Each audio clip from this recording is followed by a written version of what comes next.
Hey everybody, welcome to Sum Zero. Today we've got a fascinating discussion set up with Tom Narayan. He is the lead auto analyst at RBC. Tom, thanks for joining us. It's great to Sure. reconnect. Just full disclosure, I've known Tom for probably 15 years now. I don't even know. We've aged a bit since our first interactions in New York. And Tom's got a cool background. He used to work on the buy side as well, and since transitioned to working on the sell side. Tesla is kind of a perennial favorite in terms of, I think being a little bit polarizing, mostly because of the valuation. But I wanted to have a conversation with Tom to just try to understand, what's sort of driving that valuation and what the different levers are.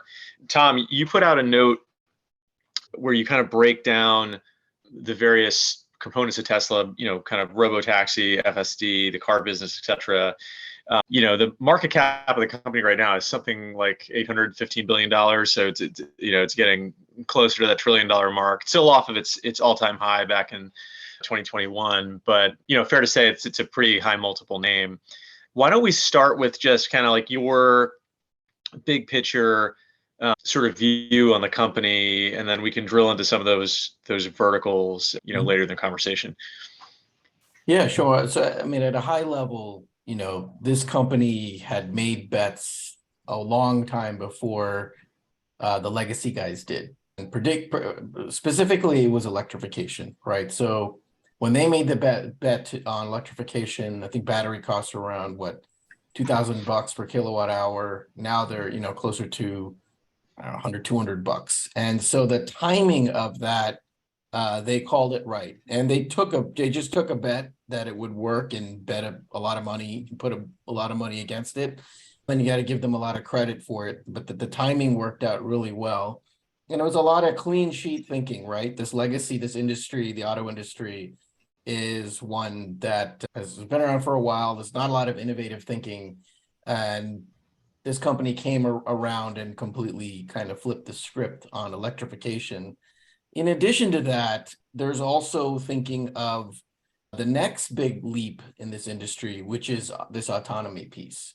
And that's really what's driving my valuation. When I really look at this company, I look at where the auto industry is headed, not just the auto industry, society is headed.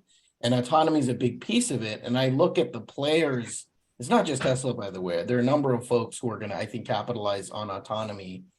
And this is a multi-decade theme that's going to happen. And there's a couple of reasons why this has become really relevant today. Just in the past few weeks and months, things have happened that have put this kind of front and center. So that's really what's, I think, driving the conversations that folks have been having on this name. Yeah, and the autonomy piece of this is, from what I understand, central to your robo-taxi valuation. I mean, obviously, AI and the ability for cars to drive is part and parcel with having a fleet of self-driving taxis. From our last conversation, it was something like 70% of the total enterprise value that you ascribe to Tesla is actually coming from the robo-taxi business, not the legacy car business or energy or even FSD. And I think your breakdown was like 70 for robo-taxi, 20 for FSD, 10 for other. Was that right? Yeah. I think that's like, so I think that's worth exploring and super fascinating. So maybe let's start with robo-taxi, because that's the biggest piece of your target price here for the company. Yeah, I mean, the robotaxi business opportunity is massive. But before I want to go into the business opportunity, I just want to talk about why it's inevitable and going to happen. I'm sure a lot of you guys know these numbers. I think 2 million fatalities a year because of auto accidents, 100 million people hospitalized. The average commute speed in the developed world is 10 miles an hour when you include traffic, et cetera. 1/3 of city spaces is attributable to parking and cars looking for parking. I mean, there's a lot of reasons why legislatively societies are moving in the direction of getting out of private car ownership effectively. So there is this policy standpoint that is, I think, the overarching element above everything.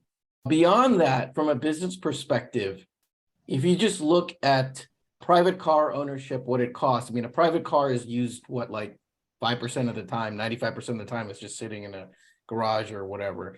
A robotaxi, the utilization goes up, massively. And because of that, you get obviously more miles out of the vehicle. And actually, on a cost per mile basis, the robo-taxi comes out to something like 30 cents per mile, whereas a private car, it's about 50 cents per mile. Now that's the cost side, why it's cheaper to, let's say, own a robo-taxi versus owning a car or you being a passenger, I mean, on either side.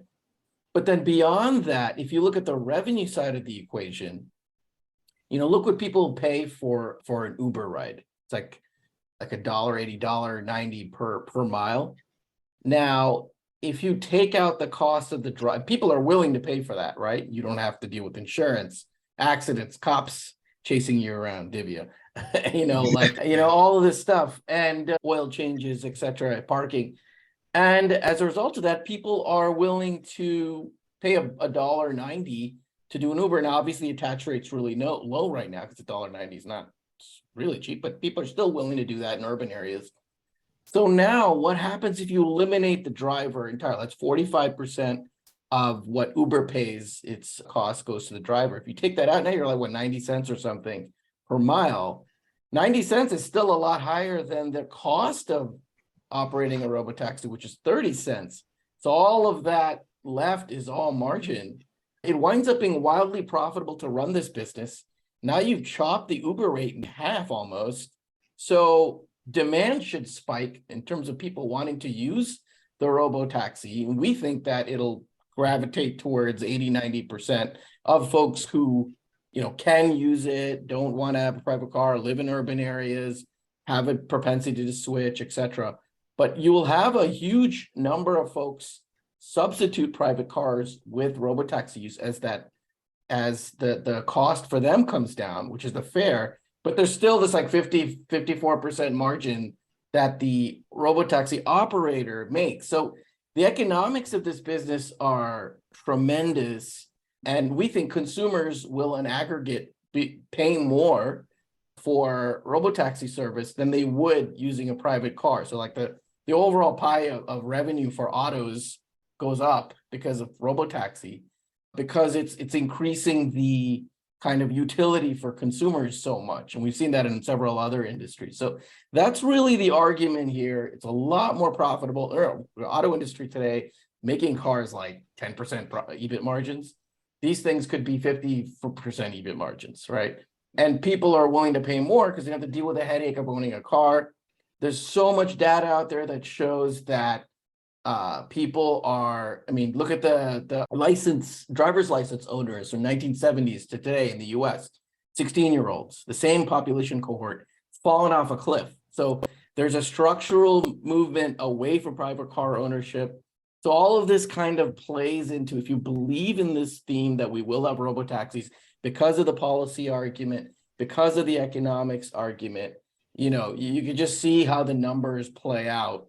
It comes out to 70% basically of our valuation. And it sounds like with sort of like a linear decrease in the cost of ownership per mile, you would expect a nonlinear increase in the demand for the product itself. Something to that effect, like when you mentioned saying there's a spike in, there'll be a spike in demand. So how do you get to a total addressable market for the robotaxi business? Yeah, admittedly, there's a lot of kind of slicing and dicing of it. So we start off with just your full electric BEV sales. We assume that it's only going to be BEVs. Then you assume that it's only going to be predominantly urban folks who are going to use this product. I think suburban folks will still want to have their own cars. Then you adjust for things like household. So suburban people will probably have more cars per household versus urban. So you adjust for that. Premium, wealthy people probably will want to have their own cars. So you adjust for that. And then you assume some factor of folks that be willing to switch. Some people just want their own cars. But when you slice and dice, and then you have a replacement factor of, you assume basically that, for every 5 cars, you only need one robotaxi. So you keep, you run through that filter and you come up with a robotaxi kind of production number per year. And then because of that, when you look at taxi numbers, how long do taxis last? How many miles can they put on? And when you run that math, it's about 6 years per robotaxi. And you do kind of a waterfall and you get to a vehicles in operation number, right? Like how many robotaxis are on the road. So you run all of that basically, and we looked at 3 regions, the US, Europe, and China. And that's how you come up with basically a fleet of robotaxis on the road. And we started in 2035, which is when we think this is really going to start. And we model it going all the way to 2050. And so just maybe like walk us through, maybe it's the number of cars sold or the fleet size, if you will. Yep. Like, what do you think that number is in a somewhat of a steady state? Yeah, so I guess steady state, I use 2040 as my valuation point for Robotaxi. So just to put it in context, in the US, I have 2.7 million robotaxis. Remember SARS around 16, 17 million, right? So just to give you a sense, but this is 2.7 million on the road. In Europe, I have about 3.8 million. And in China, I have about 13 million on the road. So you add those 3, that's going to be the majority of robotaxis probably on the planet. Still a much smaller number, obviously, than the total cars that exist. But that alone is how I've come up with the total robotaxis on the road. That's after slicing and dicing, all the folks that would use them, et cetera. And that's how you come up to, that's the total vehicles on the road that are robotaxis. But from a revenue contribution standpoint, this is only hitting your model and starting in 2035? Yeah. Oh, wow. And yet, even with discounting, that still gets to 70% of your total enterprise value? Yeah. Yeah. Wow. Yeah. That's it's math there is interesting. you could see the math, right? It's 90 cents per mile for every mile driven for every robotaxi on the road. Yeah, you do that math and it's considerable. Yeah. So drilling into the timeline, why do you make the assumption that this is really a 2035 and beyond service? Like what hurdles do they need to kind of overcome at this point to be able to get these to market, sooner than that? Well, I know some folks think that this is going to happen in 2030. The reality is we've hosted a lot of expert panels with LiDAR companies, experts in the semis industry, and the consensus seems to be that you won't have technological, because the issue is urban areas. It's very difficult. There are some robotaxi businesses that are out there, right? You have Waymo, you have Cruise, you have a couple other ones, but even those, you have a lot of technological hurdles that they're still trying to overcome in San Francisco and I think in Phoenix. And these places are very friendly, right, for robotaxi. So, imagine a robotaxi service in Mumbai. That's not, that'd be nuts, right? So like in urban areas, it's going to be really difficult. Some people believe you need to redesign entire cities. So I think it really depends on where you're looking at. But the consensus from experts in the industry is that technologically, we really won't get there. Remember, this is level 4. You don't have any driver, you can't even, no steering wheel, nothing. To get to that level, they're saying end of the decade, probably 2030. Now, why 2035? Because the regulatory side is only going to happen once we get the technology side. The regulatory side, we're already seeing what's doing with level 2 and level 3, right? Like we've had Tesla's FSD has been around for a while in the US. People use it. That's just level 2 plus. Your eyes still have to be on the road. In Europe, that only just got approved recently for BMW, even though the tech has been there for years. So it really also depends on where you're talking. I think China will happen before anybody else. There's a policy mentality of utilitarianism, right? So initially there'll be fatalities, et cetera, accidents. Who takes on the liability? OEMs would have to be comfortable with taking on the liability. And more importantly, regulators are slow. They want to see this at such high levels of fidelity before they approve anything. So in China, it could happen before 2035, certainly. In the US, it depends on a state by state basis. Some states may approve it before 2035. Maybe some could even be after. Europe is definitely the problem child. That'll probably happen later. So I'm just using 2035 as a bogey when I think it, kind of a good conservative midpoint would be. Some folks think it's 2030, but I think 2035 is more reasonable. Realistic. From a right, yeah. But from going to the tech for a second, I mean, if you were to quantify like the let's say percentage accuracy of FSD today, are they 90% of the way there, 95% of the way there, 50% of the way there in that urban environment? I feel like with highways, it's an easier problem and they've sort of figured that out. But for urban driving, inclement weather, that sort of stuff, like how safe is it? Yeah, I mean, I'm sure a lot of folks who are in the audience here will have an answer to this too. I mean, urban areas, we're not there at all with FSD, right? It's very difficult. And, but the highways, you pointed out, it's totally fine. And I will say this too, most driving that's annoying, is this kind of easy, boring, tedious stuff on highways, at least in the US. And so I do think that's a good thing because that's a majority of where FSD's bread and butter is. But in terms of robo-taxi, that's a totally different animal than FSD, right? That's why I looked at it separately. Robo-taxi is all the hard stuff. It is all the urban stuff, and it's very complicated, very difficult. Tesla FSD is not able to handle that.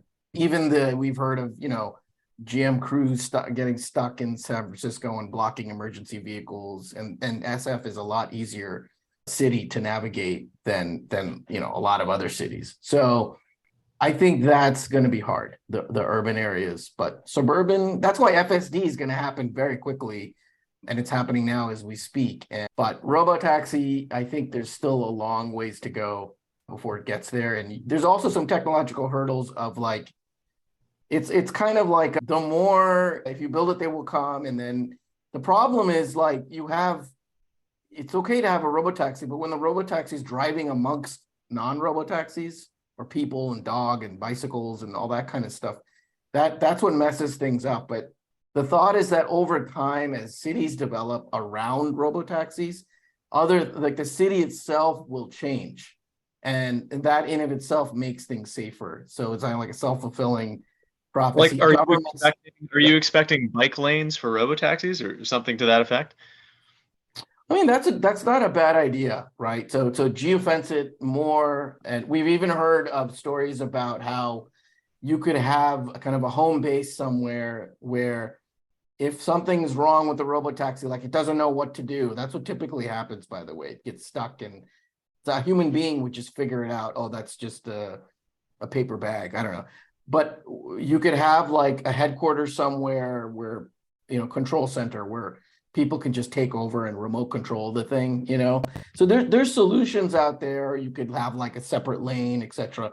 I do see that as a possible solution. But where we are today, we're nowhere near that happening. But I think governments are on board. They're already talking about like New York City, some areas potentially eliminating private cars. If you're going to eliminate private cars, right, then you have to allow people to have some other option.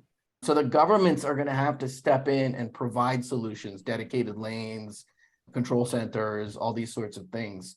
But I think all of that stuff happens because there's enough political willpower and inertia that wants to make this happen, especially in somewhere like China. I think people would agree. This is inevitable. I think the question is more of, what is the timing? How long is it going to take? So if you don't have like, let's say a 10-year horizon, the more near-term catalyst would just be continued improvement with FSD. So can you talk a little bit about that? And because that's like 20% of your overall valuation of the business. So where's the business model there and how does that work? Sure. That's really where we are today. And I think the way it'll get proven out is we'll see FSD prove itself out.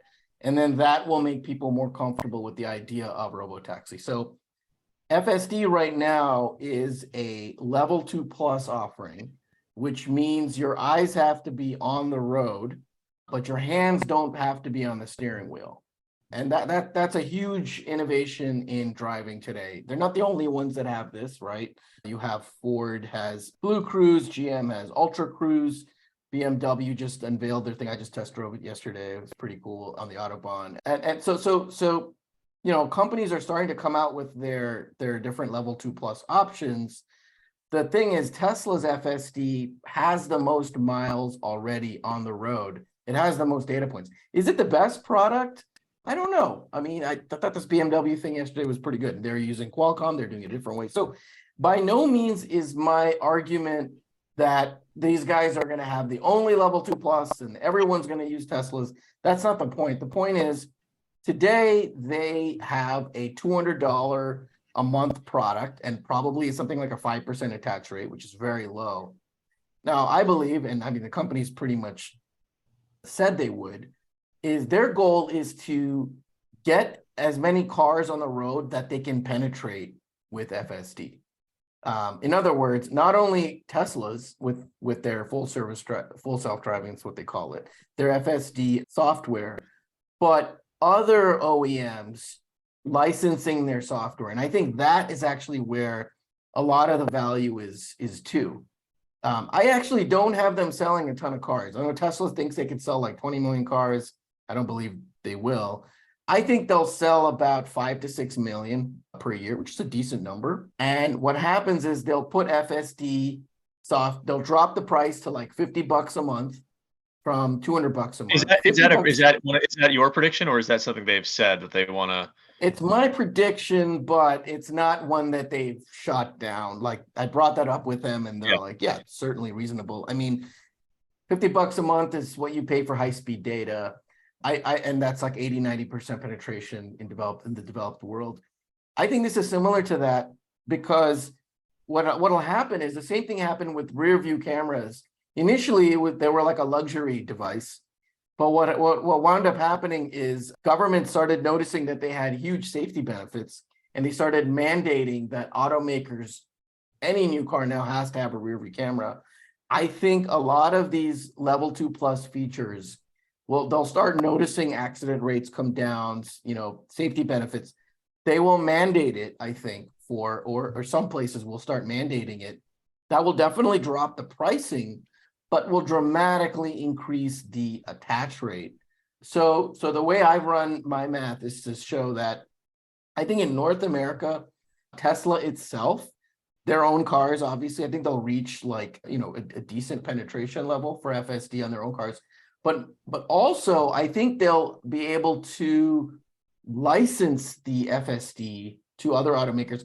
I max out at 20% licensing, meaning 80% of level 2+ software. I still see going to other companies, Qualcomm, Mobileye, you know, etc., NVIDIA, whatever. And so my math has them only getting 20% max penetration of licensing, and then, you know, 70 to 80% of their own cars. But the reason why it's so profitable is it's $50 a month per car on the road, right? It's not just sales, it's vehicles on the road.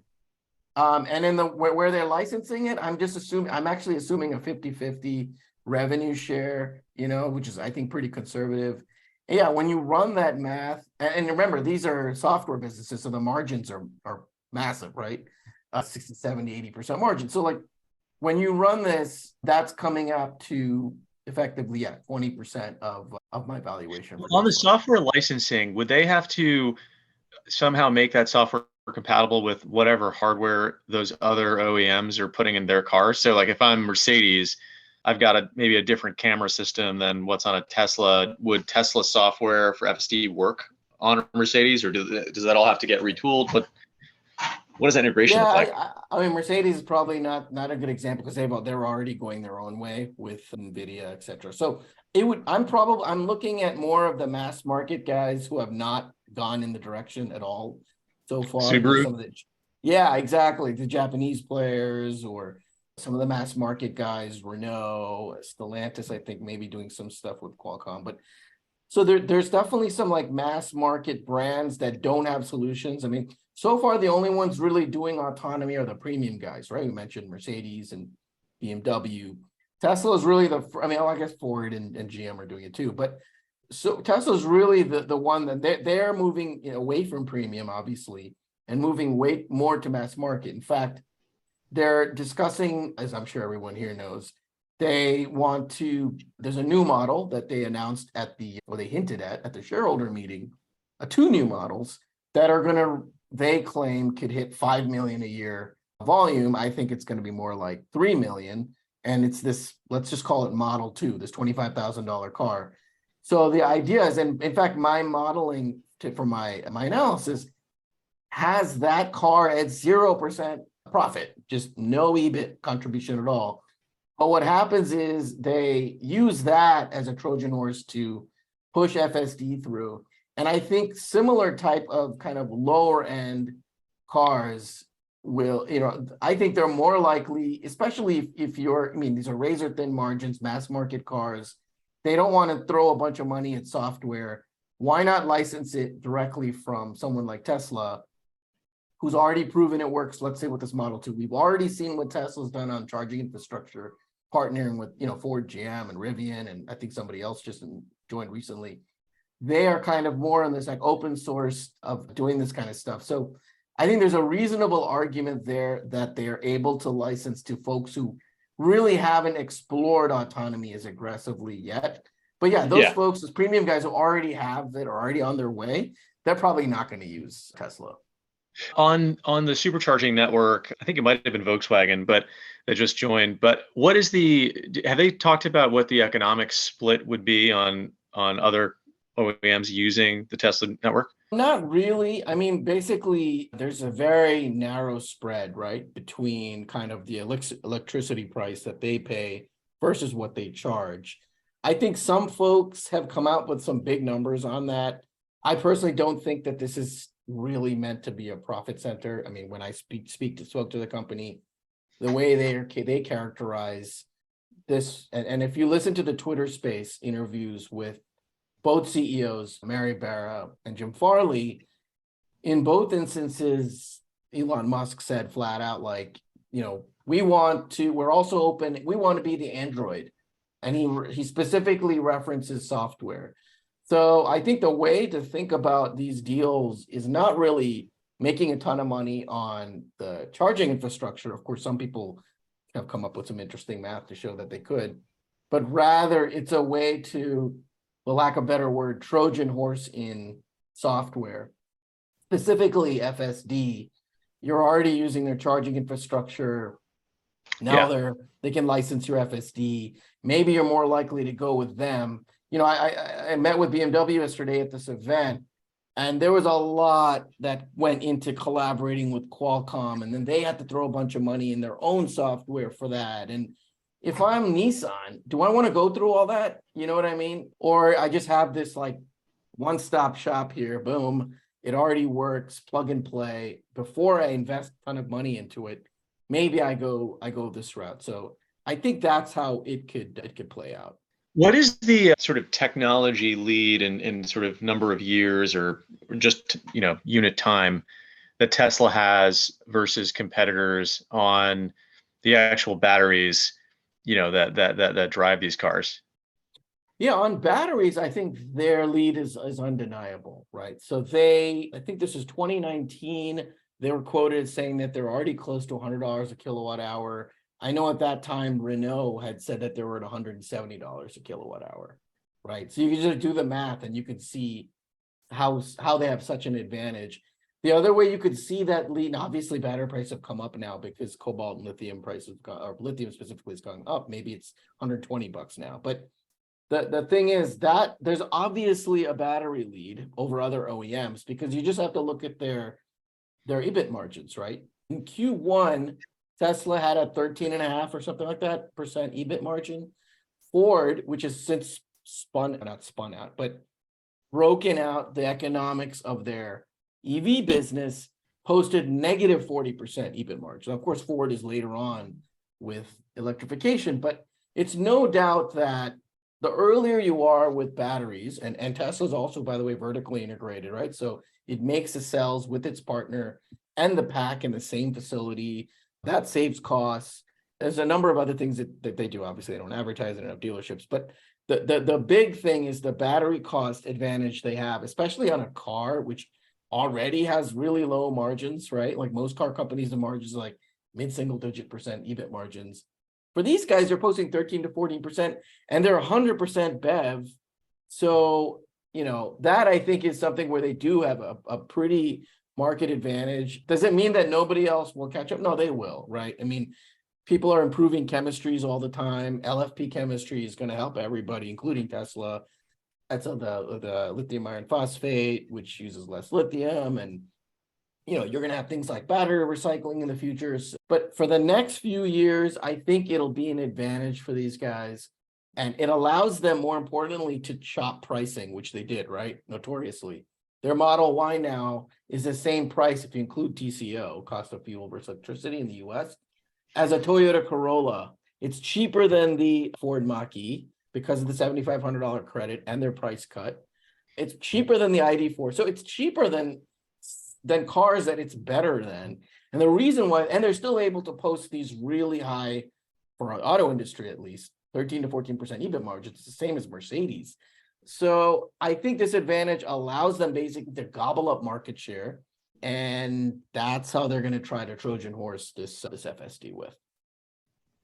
In terms of the software advantages they have, what can you say about that? I mean, everyone's kind of working on autonomy. So I'm just curious where, are they a year ahead, or is it, or less or more? That's a tough one to answer. I will say, I've test driven, obviously, FSD, Blue Cruise. I haven't done Ultra yet. I did the BMW one yesterday. I did Mercedes earlier in the year. And I will say that I did the BMW Level 2 about 2 years ago, and it was not anywhere near ready for anything. And then yesterday's I did it, and it was on the Autobahn, pretty solid. It even had this feature where if you look a certain direction, the car will automatically turn. Now, it didn't work all the time, but I saw a huge step up in progress from BMW in just 2 years. Is it better than FSD? I don't know. I think it was more aggressive than FSD. I found FSD to be very cautious. Then again, I was driving FSD in Miami, Florida, kind of sleepy streets versus the Autobahn. So maybe that's a factor. So it's tough to tell. I don't know if it's really the software advantage that Tesla has on FSD. I think others will catch up. I think it's really the miles on the road. So at this BMW event yesterday, they showed us, they don't have a ton of miles on the road, right? They've only had level 2 plus for a short time. They use simulators. They have 14 simulators at this facility. It's an actual, literally like a driving simulator. And they use that to collect data. Now, is that enough? I don't know. I think having real miles on the road probably is an advantage. And I can tell you regulators, this is according to BMW flat out, I was like, can you just use simulators to get regulatory approval? And they said no. The regulators want to see real time on the road experiential data. These guys have everybody else beat. But I don't want to make the claim that they're the best FSD. I know a lot of people say that they have the best level 2 plus and nobody's close, and therefore they'll dominate this market. I think it's rather than that, the way to look at it is they'll have a decent market share in this. I think they'll be the only OEM that licenses it out to other OEMs. I think it'll be mostly the Qualcomms, NVIDIA, Mobileye. Those guys are going to be really names to look at in this space. Other OEMs, like the way BMW is handling it, is they're giving it to Qualcomm to market to other OEMs, and they just want to be able to charge the consumer a one-time fee for this thing. It's really more of like a product enhancer as opposed to a financial contributor. Same thing with Mercedes. So I think all these OEMs, they just want to have the product so they don't lose market share.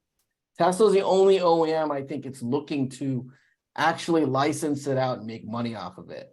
So yeah, I think where do you fit Waymo into the equation here as just a competitive threat, something to look out for?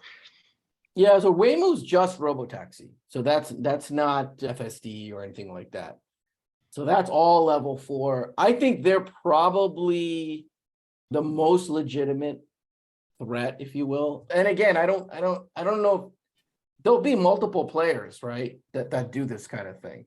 And it'll also be regional, right? So in Germany, they'll have this company called Moya, which is Volkswagen's robotaxi. In the US, you'll probably have, my sense is Tesla will have its own fleet. You may even have like private companies that own a bunch of these things. Waymo is a strong player. And I think the real reason why Waymo is a great, strong player is since we're talking about years like 2035 and stuff like that, you need to have a giant balance sheet and an ability to throw money at a giant hole, right? I mean, look what happened to VW and Argo last year. This was level 4. It was VW and Ford had this JV called Argo, and they had their own issues going on, VW and Ford, so they killed it, right? And so Waymo has this giant, market cap and balance sheet. They can have like pet projects that go nowhere, right? So I think they're going to probably be a big player in this. GM is another one that has Cruise, but I don't know what happens to GM with this. They don't have the market cap or they have a decent balance sheet, but it's not, Tesla or Waymo's market cap or size that, so I think the most well-capitalized companies are the best positioned here because they can afford to just, throw money into a pit, so to speak, for years and years and years, because they see this giant payoff, at the end of this dark tunnel, basically. But it doesn't need to be one ring to rule them all. I think there'd be a few players. Tom, what's just in your model, what is the multiple that you give the business based upon like your view of forward earnings? Yeah, so the way I looked at it is, and this is obviously, we don't need to confuse the forest for the trees here. It's more kind of to look at things from a very order of magnitude basis, right? But the way I looked at it was to say, what are the revenues from autonomy? These are subscription-based software businesses. So, and then what profit margins do they yield, right? And the companies that the autonomy piece most resembled to me were large cap, mature, because I'm using far out year numbers, software businesses, right? So these would be your, Microsofts and, these types of companies, CRM, Salesforce, all this type of stuff. And it comes out to something like a 10 times sales number. So I use a 10 times sales multiple on an outer year number, not like outer year when it's totally mature, but when they're reaching some sort of not steady state, but getting, 2030, 2030, 2035, 2040, that level, and discounting it back. And then on the auto piece, which I said was only 10% of my valuation, I'm just using a straight up OEM multiple, Ford and GM, which is 2 times EBITDA. And that's off of kind of a near year EBITDA, or 2025 when I think they start selling the Model 2, etc. And then discounting that back slightly. But for the most part, the valuation comes from that 10 times sales multiple, which is like large cap software against FSD and Robotaxi. We have one question about the radar systems on Teslas. Does it work in the rain and in snow and where there's just like very little visibility? Yeah, I don't think that's been the main issue, honestly. Obviously, it's not going to work the same as it would without it. But I do think that they probably are going to have to incorporate radar they don't have legal authority, by the way, to do FSD in Europe, right? So one way BMW got it is it does have radar. I think Tesla used to have radar in there. I think they'll wind up having to add it just to get regulatory approval. The question that everybody's asking is LiDAR, and more we're hearing folks say you probably don't need it. You may want to have it for level 3 regulatory. But yeah, look, it's not going to be as good, right? Just camera only from a redundancy perspective. But from use case, it's like 90+% of the time. That's not, weather, etc. These aren't as big issues so far. If it were, we would have way more accidents and fatalities, right? We've only had 300 fatalities off of any type of autonomy in the history of these companies. That's it. Tom, I think that's a good way to wrap it up. I know you've got to, Yep. you've got to hop in a minute. So thanks again for taking the time. This is definitely a story I'm going to follow. I have actually, next time I'm in the market for a car, I'll have to do a test drive myself. Make sure Hopefully you subscribe to FSD. Will do. Thanks, Tom. You got it. All right, take care. You guys.